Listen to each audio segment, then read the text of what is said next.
You guys can come on up. I think we need to get one more chair.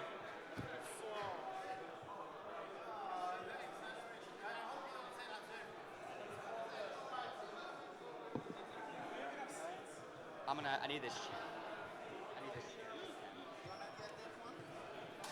John, I'm gonna get another one. My chair. I can sit on a normal chair. You can lie down. Yeah, I can sit on this.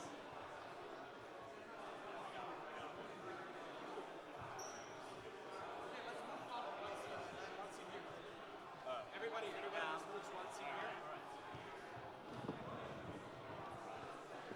Can you maybe push it? Maybe push it a little bit there. Kind of like. All right. So I hope you guys are having a great time. You guys good to go? You guys good to go? Query, all good? Let's go. Okay, we're gonna talk about runes and rare sats. I'm super excited about this conversation, obviously. Gentlemen, thank you so much for joining me here today. Let's start with like 10 seconds introduction. What I mean by that, just introduce what you do in 10 seconds, 1 or 2 sentences. Let's not spend too much time on that. Doggfather, I think it's pretty simple for you. Yeah, hey. I'm doing data analytics, so I'm shedding a bit more light on our space. So I'm the CFO, CEO, CSO, and COO of Doggfather Analytics, right? Let's go. Toby. Toby Lewis, I'm a co-founder of Ordinals. Hi. Toby Lewis, co-founder of Ordinals. So effectively, we were the first inscription platform. Super enjoyed building it. Awesome. Ben. Ben, NFTSupply, founder of Sat Republic. We've been building Runevo, a trading bot for Rune's rare sats, and a native mobile app for that as well. Nice. Query. I'm Quary.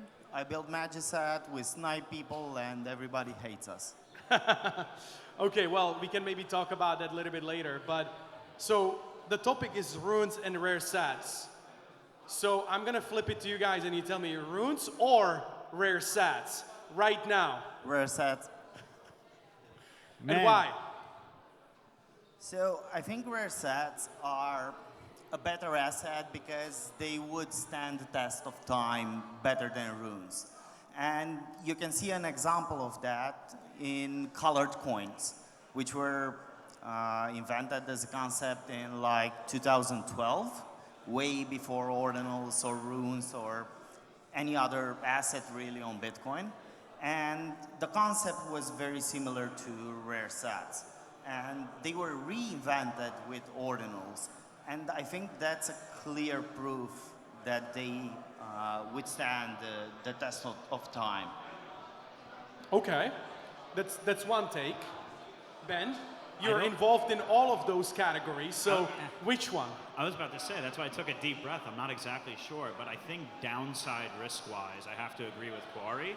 I think rare sats, specifically uninscribed virgin rare sats, is probably more a play when it comes to just wanting to get deep into a space. You want to collect something that doesn't have as much downside risk. The nice thing about a virgin sat is that you don't have to bet on a team. You don't have to bet on an artist, a founder, or anything like that. You're just betting on them existing and continuing to exist and continuing on those to be mined, which they're going to be in perpetuity. That being said, I think there's great opportunities in runes right now, given the fact that there is such little liquidity, truth be told, in that market right now. And generally, when there's blood on the streets, you're supposed to buy. So I would be acquiring both right now. Uncommon. So what are we buying? What are we buying? This might be controversial, but I've been buying the Donald Trump because I don't know, you take a look at Trump on Ethereum, it's got a 400 million market cap. You take a look at Trump on Sol, it's got 115 million. Take a look at Bitcoin and it's 14 million. So I don't know. The guy looks like he's going to win, so. Okay. Toby, what is your favorite? Yeah, or maybe from the Ordinals bot perspective, what even has more volume for you guys? Yeah, well, I think it was a not-for-profit endeavor, but obviously we were heavily involved in Runestone, right? Like, we did the free 4 megas, we did the Runestone airdrop. So Dog Goes to the Moon kind of has a special place in our heart. It was completely non-for-profit, although one of our biggest volumes, right? So that was... Which was... Very good. But yeah, no, in the Rune side, we're doing a lot of the forthcoming airdrops at the moment as well, right? So there's a lot of projects coming to us to use us to claim different runes. Like, so the big thing is basically people pre-minting their runes for us, and like obviously there's others that pop up and just get made on Ordinals bot, and I think as more and more data and as like it becomes obvious that like a hot rune pops off, then I think it's gonna be, there's gonna be even more of that activity. Like stuff like the Donald Trump at the moment, largely a lot of the runes have been outliers, right? Most of them haven't been that profitable, right? Like almost their minting cost has been more than actually creating. But I could imagine right now, basically, most of your activity is around runes, right? It's not really rare SATS that much, or am I incorrect? So we get a lot of collections, we get a lot of rare SATS activity, we get a lot of runes activity. I think it's obviously because we got known for doing the 4 megas with Mara, and we've done like 80% of the top 20 largest files on Bitcoin. Basically, we get activity on all the fungible token side, the 4 megas, the rare SATs, all of them basically.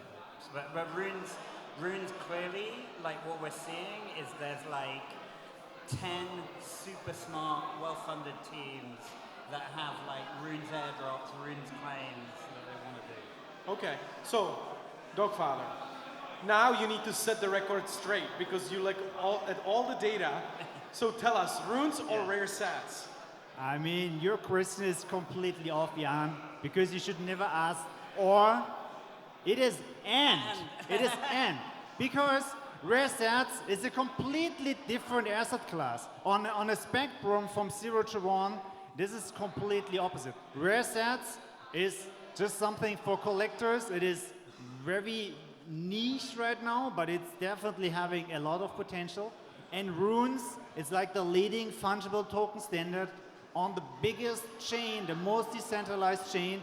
Look at all the other chains like ETH, like Sol, where you have huge percentages of the L1 market cap in fungible tokens. So it's a non-brainer. It's really a no-brainer that we have that on Bitcoin as well. So don't cheat your runes.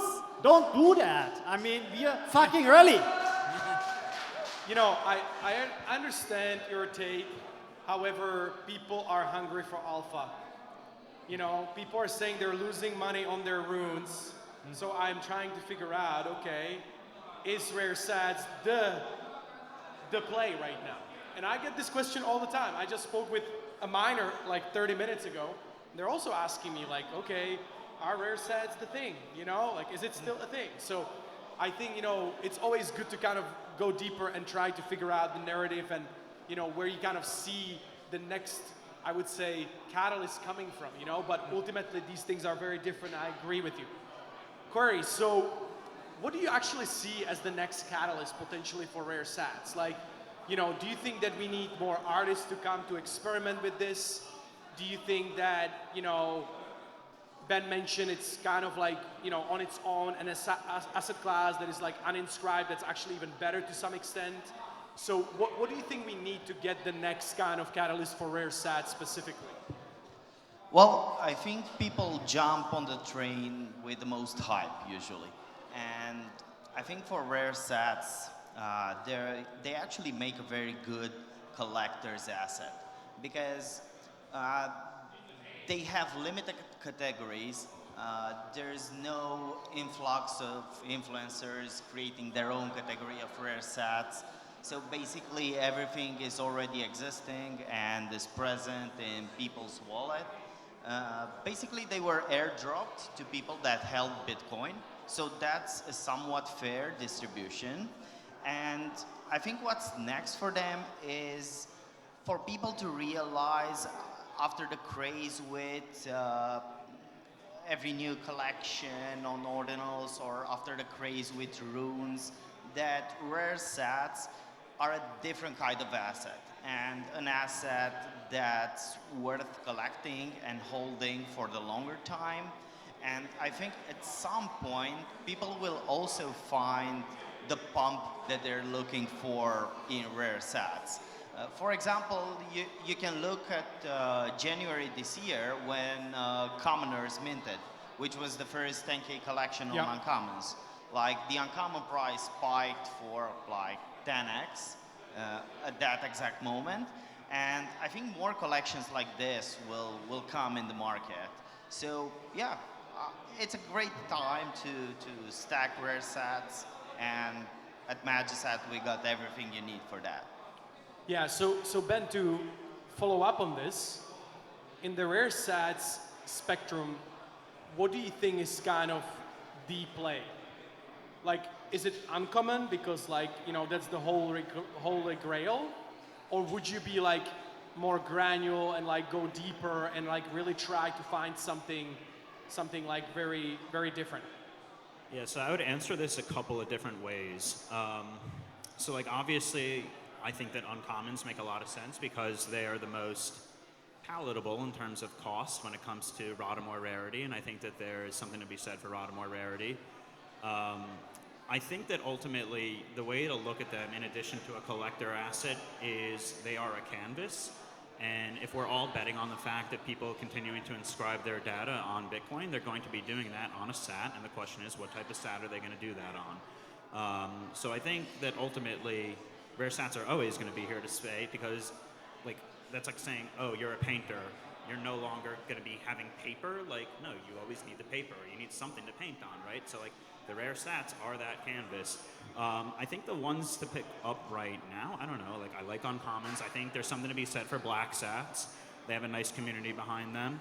They've obviously sold incredibly well at Sotheby's, if anyone's paid attention to that. The most expensive rare sat was a black rare that sold for like $165,000 or something like that. That was the most expensive rare sat ever sold in Sotheby's, or what do you mean by that? In Sotheby's. That doesn't include obviously the epic sat that just sold for the criminally low price of like $2 million, which if that was open to U.S. buyers probably would have gone for 5 to 6, and I firmly believe that. But whatever. I think Block 9s too are really interesting, specifically the 450Xs. And the reason why is that when I'm explaining rare sats to normies, it's very difficult to start, like once you start explaining to someone that has no idea what the hell Bitcoin is, and you start talking about blocks and the mempool and all this, you get into a rabbit hole where they're just like looking at you if they have no idea what you're saying. Yeah. But if I can look at you and say, you know what, the same way that let's say you own like a coin that George Washington had, you're able to own something that Satoshi Nakamoto once owned and gave to Hal Finney. It's the first transaction ever. It's super easy to understand. For the most part, people that have heard of Bitcoin know who Satoshi is. Or at the very least, they've heard the name even if they don't know who he is, you know? So I think that there's a lot to be said for the story that it is quite literally the first transaction that ever happened on Bitcoin. And there's something to be said for that. What about pizza sets? I mean, I love pizza sats, obviously. I mean, like, we created pizza artifacts because of, like, you know, there was no collections on pizza sats at the time, so we decided what better way to, you know, commemorate that than by putting pizzas on pizzas. 100%. So, you know, obviously I love pizza sats and, you know, I love pizza artifacts. That being said, from like a collector standpoint, you know, there's trillions of them, you know, because that was from 10,000 Bitcoin. So if we're talking about like number go up, I don't think number is going up on individual pizza sats anytime soon because of the supply. But I think they're a great canvas. So it depends on how you look at it. That's a very good point. When we speak about the canvas, Toby, like, what are the things that, you know, people ask you to do when it comes to rare sats? Like, what are some of the examples of work that you guys have worked on, or maybe even like something that you are about to work on when it comes to helping people inscribe something interesting on rare sats? Yeah, no, we get all kinds of crazy requests, which is amazing, right? Like so we had a One of my favorite is the mutant hounds. They're here. Duke is here, and his colleague. Pretty interesting. These guys kind of built on the Yuga IP of the mutants, created their own collection on Ethereum, took it over to Bitcoin, took out a 4 mega that they then put 3 different kinds of rare sats on a Mara block sequentially, and then had a parent-child collection with a couple of thousand block 9s. So basically they did everything, and they had like a rare sat in this block. And we actually had to create like a custom script inside this block to do parent-child inside the block across 3 things. And we didn't really know if it would work, which was quite scary because 4 megas can be quite expensive as well. So it was interesting for sure, and really, really cool. Like, obviously Trevor here, like the Pizza Uncommon got sold at Sotheby's for approaching 200,000. That was #1 of the Pizza Ninjas collection. He had all these pizza sats. Like he had his pizza palindromes. So I think, like, if you like Trevor's probably one of the best examples of someone who, like you say, like the rare pizza sats are not that rare, but if you have someone making it their canvas and taking ownership of it, then like you get all these people to show up in Lisbon or some other crazy party or whatever. So I think it's, and we've seen people going for like astrological sats. Erin, the Ordinals Foundation, is very keen on astrological sat, and like you could almost like have like a couple's birthday or a wedding anniversary, or like I think there's a lot of like, which is kind of almost like a personalized rare sat, right? So anyway, super interesting. Every Satoshi has a story. Yeah. No, it's great. I mean, it's what you said, Ben, is actually, interesting about the pizza set, right? There's so many of them. So like, speculating on the price action, maybe not now, maybe at some point, but maybe not now because people are discovering new and new and new. However, I also think that, like, to your point, it's one of the easiest way to kind of explain to people like what this even is, right? Because everybody knows the story. Everybody who gets to Bitcoin knows the story of the pizza transaction, and it just every year we get repeated of that. Like we get like reminded of that, right? Like by everybody, because it's like Coinbase is spending millions of dollars creating ads all around it with no return aside from just giving pizza. Yeah, exactly. So I think that's pretty interesting. So Doggfather, we saw some runes created on rare sets as well. Do you think that this is going to be something happening more and more? Do we already see, obviously kind of the most famous one is the Blob guys doing it on the Epic set. Do we see more of these kinds of projects popping up right now, or not really? What do you think we can expect there? Yeah, very good point, Jan. I mean, there are not that many epic sets around, so I think there's just one circulating, so max one more on that. But I mean, at the end, you need to be the first one doing something. So the Blob guys obviously nailed it, really legends. But as for the pizza sets, if it fits to your narrative, then it gives you some edge, right? Because we have now like 70,000 or so runes edged. So if you want to stick out, you need to be creative. And if one of these sets really work for you, then go for it, right? Just to stand out. If you're like an artist and you want to do something, and I don't know, it must not be super rare, but it must fit to your story, and it's just another layer. And so I think, yes, if it fits, I mean, not just like taking something and then just having another point, another bullet point, but it really needs to fit to your story, to your project, to your ticket. So beyond Blob, what else interesting have you seen? Like rare sets, doesn't even have to be related to runes because the runes have not been around for too long to kind of see the creativity really blossom yet, but when it comes to the rare sets, like what are some of the interesting narratives or projects that you have seen? Obviously, we know Pizza Ninjas, we already talked to them, but what else?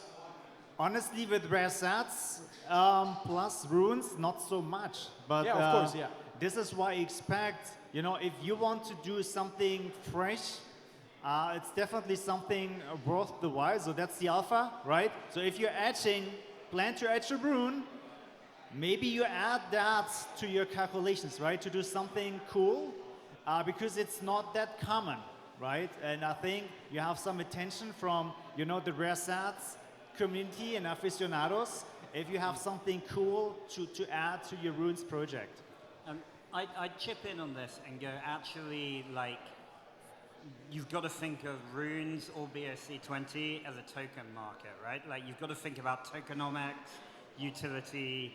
Those things are going to be more important than, like, it's very cool that the guys put something on an epic stat as, like, origin, but infinitely more important for the long-term performance of a token will be how that token gets distributed to the market, the utility it has, and how that gets built on. So, like, I think, like, to the earlier point, I actually think, like, BRC20 and runes and fungible tokens on Bitcoin inevitably are going to have, like, more impact on the wider crypto world, although, to Quary's point, infinitely, like, the no-brainer category, the thing that, like, everyone should have exposure to, are rare sats, right? Because they're going to be around forever. But, like, the fungible tokens on crypto always unlock when you get, like, smart builders doing cool stuff. So, Query, you mentioned that you like to snipe people's stuff from the mempool. So how does that relate to rare sets and runes, and why do you think that this is important, or maybe why do you think people don't like it so much? Well, I think it relates to any other asset on Bitcoin because you don't have necessarily an issue with how marketplaces are programmed nowadays. Instead, you have the issue of having like 10 minutes block time on average. I mean, if Ethereum had 10 minutes block times, it would be exactly the same thing, even with smart contracts. Because by definition, when you have listings on a marketplace, you need to allow everybody to buy them. And that means that during the block confirmation, those transactions can be sniped. So people aren't actually fighting with how marketplaces are programmed or how buys work nowadays, but instead they are fighting to accommodate with the 10 minutes block time. And this doesn't necessarily have to do with runes or inscriptions or rare sats. It has to do with whatever we will transact on Bitcoin in the future. Because whatever we'll transact, it will be subject to the same 10 minutes block time. And we're in a very interesting point in Ordinals history where we as a collective and as users will have to make a decision. Either we stay decentralized and go with the 10 minutes block time with the risk of being sniped and using the democratized tools for fighting back, for example, like Magicet is, or we switch to at least partly custodial marketplaces. And yeah, it's a big decision that every user will have to make eventually. Totally. Don't you, and this is for all of you guys, like, don't you guys think that maybe at some point we're gonna see something in the middle? Something like, miners working together with the builders to maybe build solutions for collectors of like high value items that are not gonna be, maybe sent or sold in a private, in a public mempool, but it's gonna be more private type of situation.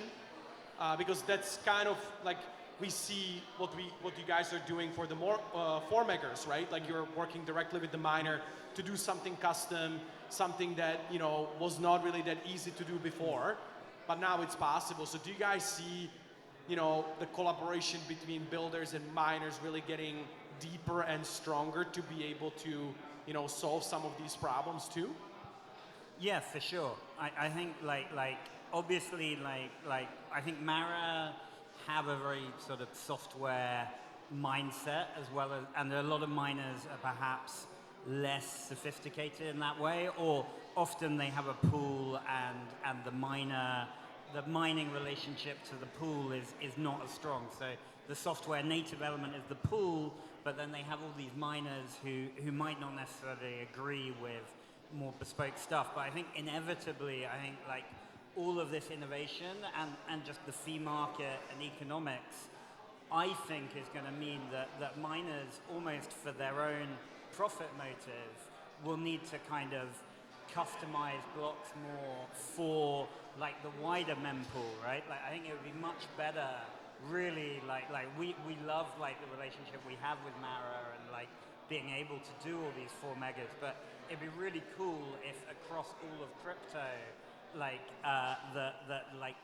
there's a much more open mempool for people looking to do custom stuff. Yeah, I would say that you guys are in a very unique position where you have the reputation and the relationship to be able to pull off something like that, whereas the average Joe definitely doesn't have that relationship to be able to just go, work with a miner and do that. It's interesting, right? Because most people are in Bitcoin because they're here for this future of decentralization, and like the mempool is the freest of markets as it comes, and now all of a sudden we're saying, you know what, we don't like that anymore. Like I don't like getting sniped. And from a UX standpoint, yeah, it sucks, like I've been sniped before and it's like shit, like I don't know if I'm allowed to say that, but like shit, like I just like tried buying this and all of a sudden like now it's gone. At least I got my money back, but like now it's gone. So it's like, what are you really here for? Are you here for the free market? Because if you're here for the free market, that's what the mempool is for. Like that's why Ethereum is fun. That's why MEV is really, really fun. You can make a ton of money on Ethereum if you're like really proficient in MEV, but like ultimately, like to Quarry's point, it's like a very difficult decision that marketplaces have to make. Do we care more about UX or do we care more about the free market? And I think that both can coexist, sort of. I know that there are ways with SIG hash all of, for instance, making it so that you don't get RBF sniped, but like it's a very big decision that needs to be made because it's very counterintuitive to why we're all here. Right. Guys, anything? Yeah, I can go for this. So I think we didn't have like the proper UX developed for this until now, and I think if we give it a bit more time before we cry for custodial solutions, it may serve your needs, and the UI UX of certain platforms can be improved to accommodate sniping in a cool way for everybody. Doggfather. Yeah, I mean, the good thing is Ordinals are dead, right? We have like 3 transactions Nobody a wants day. to snipe anything, right? We have like, there's no sniping, right? I mean, everyone is happy that they can sell their 1 or 2 Ordinals they still have, right? So we will see maybe some sniping in, I don't know, 5-6 years when it's getting better. But I would definitely really love to have a look at the data, like how much is really sniped, because I haven't seen any stats on that. Are we talking about 10 transactions a day, 100, 1,000? Which transactions, high value, low value? So I will ping you. We will have a look at that, man. This will be really interesting. Quary, do you know? Do you have any data on that? It's about 3 to 5% of the volume, I think. Yeah. Somewhere around that. You're talking about MagiSat, or you're talking about Ordinals and Runes and rare sats in general? I'm talking about MagiSat. Okay. It's like around 3% of the volume on Ordinals is sniping transactions, I think. Interesting. Okay. And when we launched our token Trio, it was pretty interesting because like very quickly, like the price on Gate like sort of dwarfed the price on Unisat. And it was amazing. Like we had a lot of users trying to buy the stuff on chain, and pretty instantaneously, because there was an ARB, they all got sniped. It was very, very interesting to watch. Like when there's on-chain activity, like MEV on Bitcoin is already happening as far as I know. Right? Yeah. Nice. Okay, guys, we're running out of time. So what I want to do now. The last thing, I like to get some alpha personally. The audience obviously want to get some alpha. So one thing. What are we buying? Ordinals are dead. I like to buy the dip. So what am I buying? Just one thing, not just rare sets in general. If you're talking about rare sets, tell me what specific rare set am I buying today? What rune or whatever else am I buying today? You should buy Apostles of Greed, bro. Okay. I see you. Ben? I'm obviously going to plug both the Runevo pre-runes Ordinal, because we got a lot of stuff coming to holders of that, as well as pizza artifacts. You know, like, I would say... I made it too easy for you guys, you know? It's easy, but you're just shilling your I'll shit. show something that's not mine. I'll show something that's not mine. First of all, I own Trio also. But I think what Quantum Cats are doing is... Okay.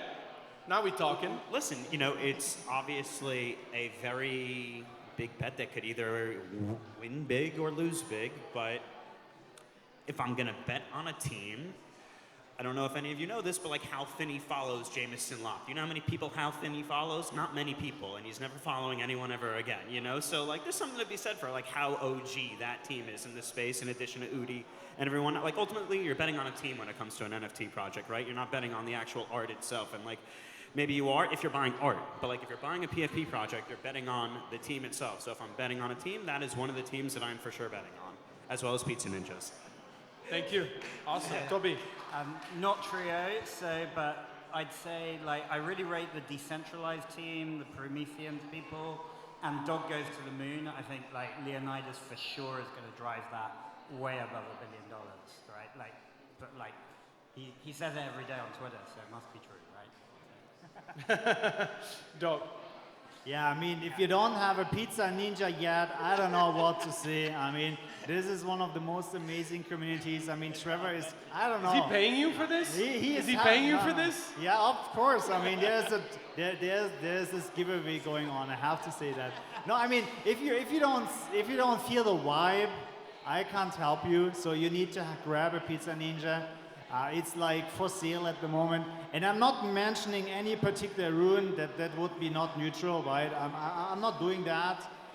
So do your math. I think it's pretty easy to see what is like strong, even if in this market condition. So do the math. Follow Doggfather Analytics for all of these intel. So, and then you're ready to go. It's easy. And let's go. Use the right wallet. I mean, it's simple. That's simple decision for sure. Thank you guys. Really appreciate you joining me today. Thank you.